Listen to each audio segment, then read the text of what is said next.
Boa noite, meus irmãos. Iniciamos agora nossa meditação para a noite de hoje. Ofereço a todos nós um poema de Alta de Souza, Rainha dos Mártires.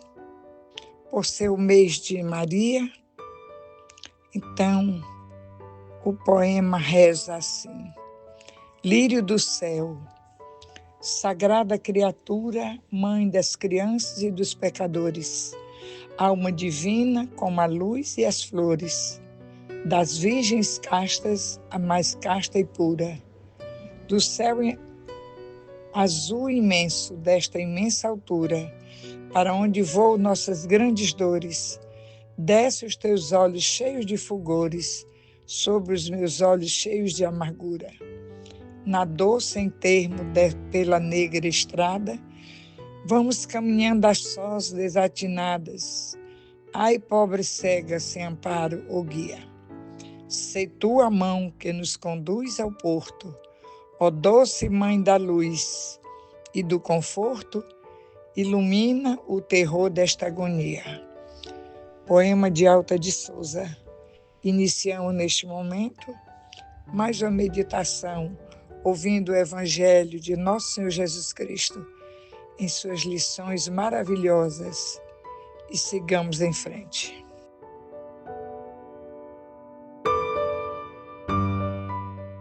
Evangelho segundo o Espiritismo, capítulo 17, item 4, do 1º ao 3º parágrafos. Sede perfeitos, os bons espíritas. Bem compreendido, mas sobretudo bem sentido, o Espiritismo conduz forçosamente aos resultados acima expostos, que caracterizam o verdadeiro espírita como o verdadeiro cristão, pois que ambos são a mesma coisa.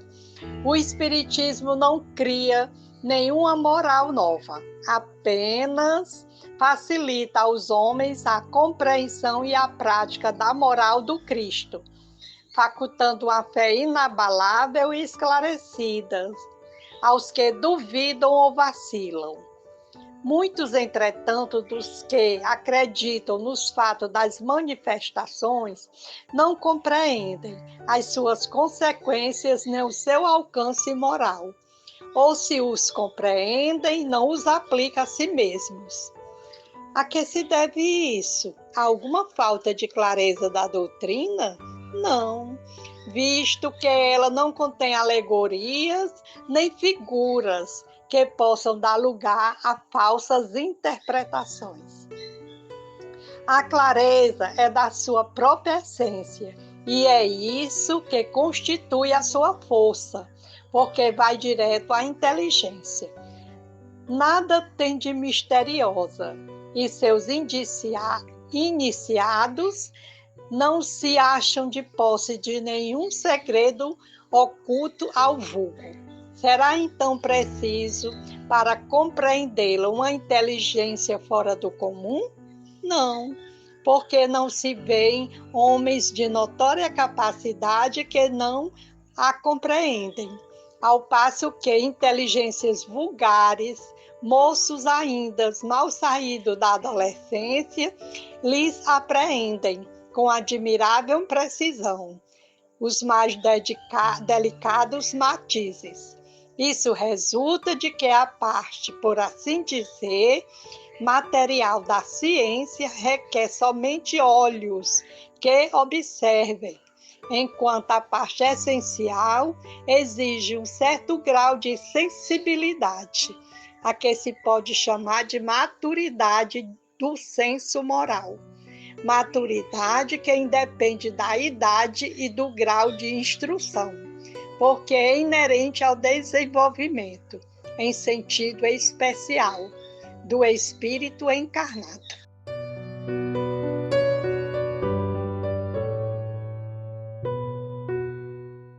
Boa noite a todos, que a paz de Deus esteja sempre no meio de nós. A leitura do referido Evangelho nos permite entender do porquê a ciência e a filosofia espírita, segundo Kardec, quando estudada de forma séria e contínua, levará o homem a desenvolver uma moral tão bem ensinada e vivenciada pelo Cristo.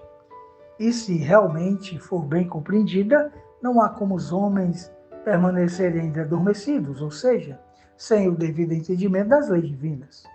Kardec, ao afirmar essa assertiva, e reforça que o verdadeiro espírito e o verdadeiro cristão são a mesma coisa.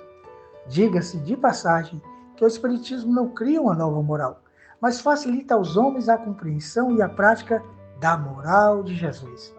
Coloca o homem na possibilidade de desenvolver uma fé sólida, racional, e evitando assim que os homens caiam nas ideias de doutrinas espiritualistas que ainda pregam a fascinação, a prosperidade material e os seus próprios interesses do mundo em provas. Não esqueçamos que o Espiritismo, bem compreendido, mas sobretudo sentido, conduz forçosamente o espírita a ser um homem de bem, com as qualificações escritas por Kardec, que consistem no respeito e vivência da lei de amor, justiça e caridade.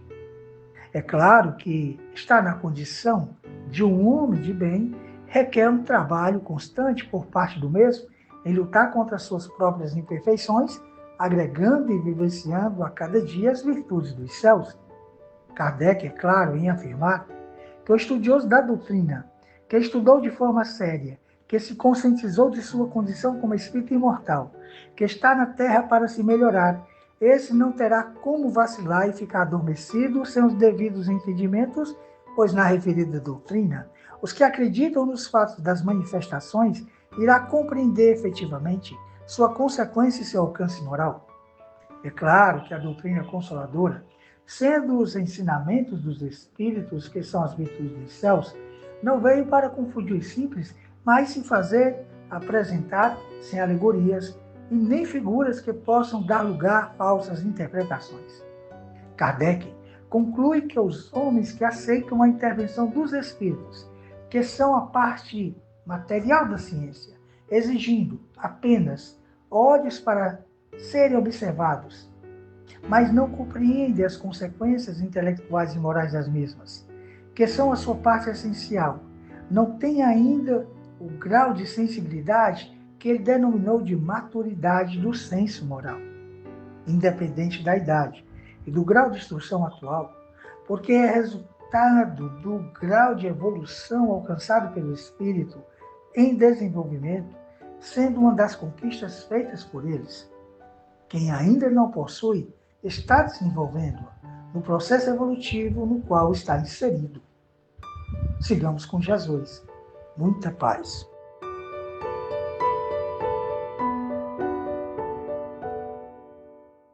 Acalentados e fortalecidos pela mensagem do Divino Mestre,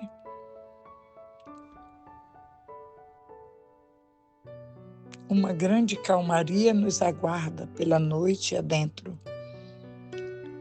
A neblina que cobre a terra, que evola das forças das águas, molhando o nosso rosto, uma sensação de alívio nos cerca. Elevemos nossa mente para além das estrelas, onde se funde o amor e o clamor das criaturas, desce o alívio inebriando nossas almas. Uma parte dos céus desce até nós, nos fortalecendo e levando nossas almas doloridas, curando nossas feridas. E assim, Senhor, sabemos que a água, em razão de sua constituição molecular, e ela é o elemento que absorve e conduz a bioenergia que lhe é ministrada pelos seres superiores. E ao ser ingerida, produz efeitos orgânicos compatíveis com o fluido de que se faz portadora. A água magnetizada favorece a transformação e a circulação do sangue. É tão poderosa que atua a nível de perispírito. E assim, Senhor, depois de conhecermos toda a magnitude das forças que cercam o nosso planeta, pedimos, Senhor, que possamos ter uma noite tranquila e um despertar feliz. Nos cerca, Senhor, com as tuas luzes e nos conduz a recantos de paz durante o nosso sono. Que assim seja.